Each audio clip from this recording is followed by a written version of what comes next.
Hello everyone, আসসালামু আলাইকুম। Welcome back to my channel. আজকে আমি যে বিষয়টা নিয়ে কথা বলবো সেটা হচ্ছে আপনি ম্যানিফেস্টেশন দিয়ে এবং ল অফ অ্যাট্রাকশনের দ্বারা কিভাবে আপনার পছন্দের মানুষটিকে আপনার জীবনে আকর্ষণ করতে পারবেন। এই ক্ষেত্রে ম্যানিফেস্টেশন কাজ করে কিনা বা ল অফ অ্যাট্রাকশনের এই ধারা কাজ করে কিনা আজকের ভিডিওতে আপনারা জানতে পারবেন।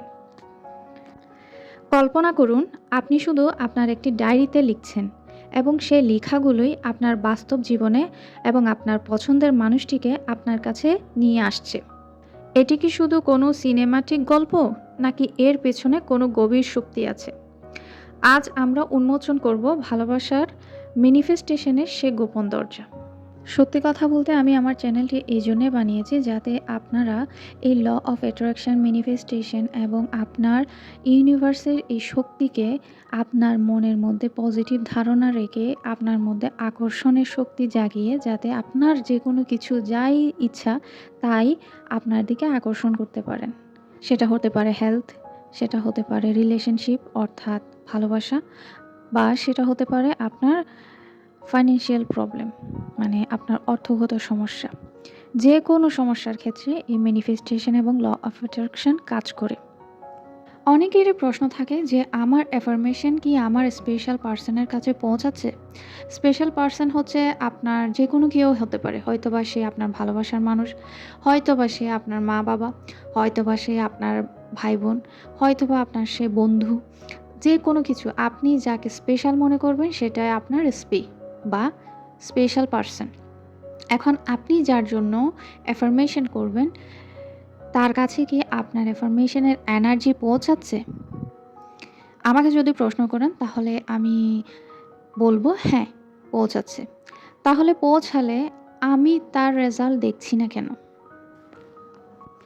অনেকেরই এই প্রশ্নটা থাকে যে আমি কেন দেখছি না যদি পৌঁছে থাকে?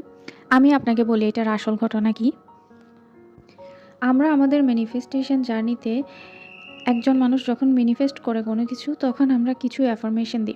এই অ্যাফার্মেশনগুলি সে হয়তোবা লিখে বা মুখে বলে বা অনুভব করে বা ভিজুয়ালাইজ করে তার জন্য যে টেকনিকটা কাজ করে সে সেটাই করে।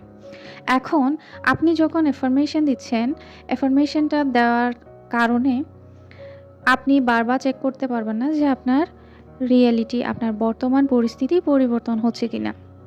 আমরা অ্যাফার্মেশনটা এই জন্যেই দিই যাতে আমরা মেন্টালি আমাদের ভিতরে আমাদের একটা পজিটিভ স্টেটে থাকতে পারি মতো, যাতে আমরা একটা পজিটিভ এনার্জি নিয়ে থাকতে পারি। কারণ আপনি যদি অস্থির থাকেন ভেতর থেকে, যে জিনিসটা আপনি চাচ্ছেন সেটার জন্য সারাক্ষণ চিন্তা করতে থাকেন, পাচ্ছি না কেন, পাচ্ছি না কেন, আসছে না কেন, বর্তমান পরিস্থিতি পরিবর্তন হচ্ছে না কেন, আপনি যদি সবসময় উত্তেজিত অবস্থায় থাকেন তাহলে সেই জিনিসটা আপনার থেকে দূরে চলে যাবে।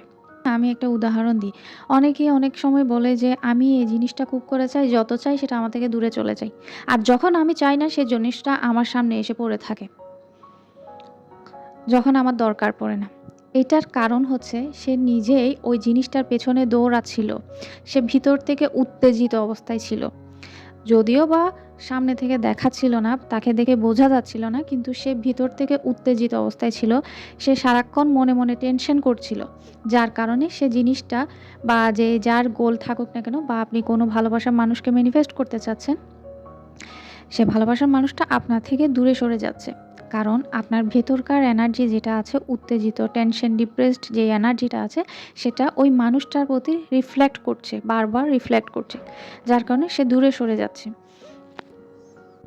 এই জন্যে আমরা অ্যাফার্মেশনগুলা বারবার বলাই, বারবার অ্যাফার্মেশনগুলা দিই যাতে আমাদের ভেতরকার যে সাবকনশিয়াস মাইন্ড সেটা যাতে কাম ডাউন থাকে, অর্থাৎ শান্ত থাকে। সে যত বেশি শান্ত থাকবে এবং সে যত বেশি ভেতর থেকে কাম থাকবে, সে তার ভালোবাসার মানুষটাকে ইজিলি অ্যাট্রাক্ট করতে পারবে। অর্থাৎ আপনি শান্ত আছেন মানে আপনি ছেড়ে দিয়েছেন ভেতর থেকে। যখন ছেড়ে দিবেন সে মানুষটা অটোমেটিক আপনার জীবনে চলে আসবে। আমরা অ্যাফার্মেশন এই জন্যেই দিই যাতে আমাদের সাবকনশিয়াস মাইন্ড রিপ্রোগ্রাম হয়।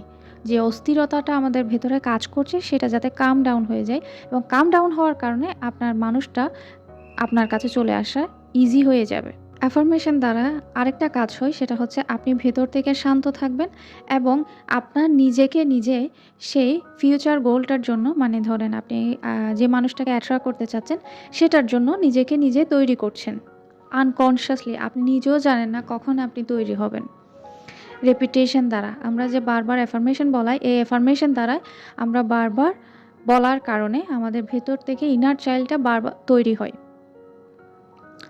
বারবার অ্যাফার্মেশন দেওয়ার কারণে আমাদের ভেতর থেকে আমাদের ইনার চাইল্ডটা তৈরি হয় ওই ভালোবাসাটাকে অ্যাট্রাক্ট করার জন্য।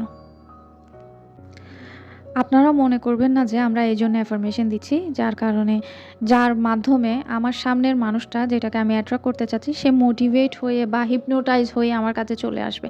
না, এই জন্যে দিচ্ছি না। অ্যাফার্মেশন আমরা এই জন্যে দিই যাতে আমরা ভেতর থেকে শান্ত থাকতে পারি। যখনই আমরা ভেতর থেকে শান্ত থাকব, তখন আমাদের সেই কাঙ্ক্ষিত মানুষটা, যেটাকে আমরা অ্যাট্রাক্ট করতে চাচ্ছি, সে আমাদের কাছে আসবে। এবং আমরা যখন বারবার অ্যাফার্মেশন দিব, সে মানুষটা সেভাবেই আচরণ করবে যেভাবে আমি চাচ্ছি। কারণ আমি ডেসপারেশন দেখাচ্ছি না।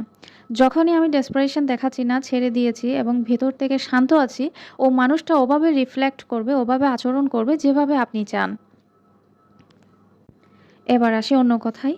অনেকে প্রশ্ন করে যে আমি যে অ্যাফার্মেশন দিচ্ছি, আমি যে এখানে বসে আমার ভালোবাসার মানুষটার জন্য আমি অ্যাফার্মেশন দিচ্ছি, সেটা কি তার কাছে পৌঁছাচ্ছে কিনা? হ্যাঁ, অবশ্যই পৌঁছাচ্ছে। কারণ আমরা হয়তো আমাদের খালি চোখে দেখছি না, কিন্তু এনার্জি কাজ করে ভেতর থেকে।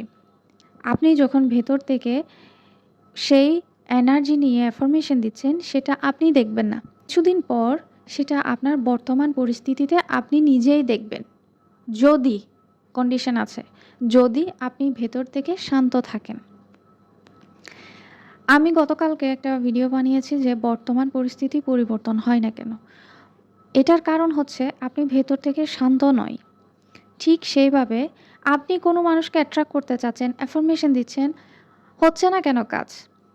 কারণ হচ্ছে আপনি ভেতর থেকে অশান্ত। আপনি নিজেই চেক করেন না। আপনি কি অশান্ত, সারাক্ষণ টেনশনে থাকেন, অস্থির থাকেন? নাকি আপনার বর্তমান পরিস্থিতির দিকে না তাকিয়ে আপনি আপনার কাঙ্ক্ষিত রেজাল্টের দিকে ফোকাস করছেন? সুতরাং আমি একটা কথাই বলতে চাই যে আপনি যদি ভেতর থেকে শান্ত থাকেন, সাবকনসিয়াসলি আপনি যদি মনে করেন যে এই মানুষটা আমার কাছে চলে এসেছে বা এই মানুষটা আমার কাছে আছে, আপনি যদি বর্তমান পরিস্থিতি না তাকিয়ে সাবকনসিয়াসলি যদি এই জিনিসটা ফিল করেন, শান্ত থাকেন, তাহলে কিছুদিন পর আস্তে আস্তে আপনি আপনার বর্তমান পরিস্থিতি পরিবর্তন হতে দেখতে পাবেন এবং যে মানুষটাকে অ্যাট্রাক্ট করতে চাচ্ছেন সে মানুষটা আপনার কাছে ইজিলি আসবে। শুধুমাত্র আপনাকে ভেতর থেকে শান্ত থাকতে হবে। আর আরেকটা কথা, যে অনেক কিছু আমাদের সামনে বাধা থাকে। পরিস্থিতি অনেক সময় আমাদের অনুকূলে থাকে না। হয়তোবা কোনো প্রবলেম থাকে, হয়তোবা তার কোনো সমস্যা থাকে, হয়তোবা আমার কোনো সমস্যা থাকে। এই যে বাধা বিপত্তি যেগুলা ব্লকেজ আছে, এইসব কিছু আগে সরে যেতে হবে এবং সরে যাওয়ার জন্য একটু সময় লাগে সব কিছুতে। যখনই এই ব্লকেজগুলো সরে যাবে, তখন আপনি আপনার পরিস্থিতি পরিবর্তন হতে নিজেই দেখবেন। এর কারণে অনেক সময় যখন আমরা অ্যাফার্মেশন দিই, যখন ধরেন আমার সামনে ব্লকেজ আছে, বাধা বিপত্তি আছে, আমি কাউকে অ্যাট্রাক্ট করতে চাচ্ছি, আমি এখন যখন বসে অ্যাফার্মেশন দিচ্ছি, তখন ওই অ্যাফার্মেশন পৌঁছাচ্ছে ঠিকই, কিন্তু বাধাগুলি আস্তে আস্তে সরছে। তো সরার জন্য বা বাধাগুলি কাটার জন্য একটু সময় লাগে, যার কারণে পরিস্থিতি পরিবর্তন হতে আমি হয়তোবা এখন দেখছি না, কিন্তু যখনই বাধা বিপত্তি কেটে যাবে, তখন আমি আস্তে আস্তে আমার পরিস্থিতি পরিবর্তন হতে দেখব। বা সেই মানুষটি আস্তে আস্তে আমার সাথে কন্ট্যাক্ট করবে, হয়তোবা সেই মানুষটি আমার কাছে আসবে, হয়তোবা আমার সাথে কথা বলার চেষ্টা করবে। কিছু না কিছু একটা আমি আমার বর্তমান পরিস্থিতিতে দেখতে পাবো। সুতরাং একটা কথা বলতে চাইবো যে আপনার অ্যাফার্মেশন সবসময় কাজ করছে। আপনি যখনই মনে করবেন যে আমার অ্যাফার্মেশন কাজ করছে না, এটা ভুল ধারণা। হয়তোবা আপনি বর্তমানে দেখতে পারছেন না, কিন্তু আপনি যখন আপনার স্পিড জন্য অ্যাফার্মেশন দিচ্ছেন, সেটা সবসময় তার এনার্জিতে কাজ করছে। এটা রিফ্লেক্ট হতে একটু সময় লাগবে। ধৈর্য ধরুন। আস্তে আস্তে আপনি নিজেই এর প্রমাণ পাবেন। আশা করি ভিডিওটি ভালো লেগেছে। আপনার সাথে আমার দেখা হবে নেক্সট ভিডিওতে। আল্লাহ হাফেজ।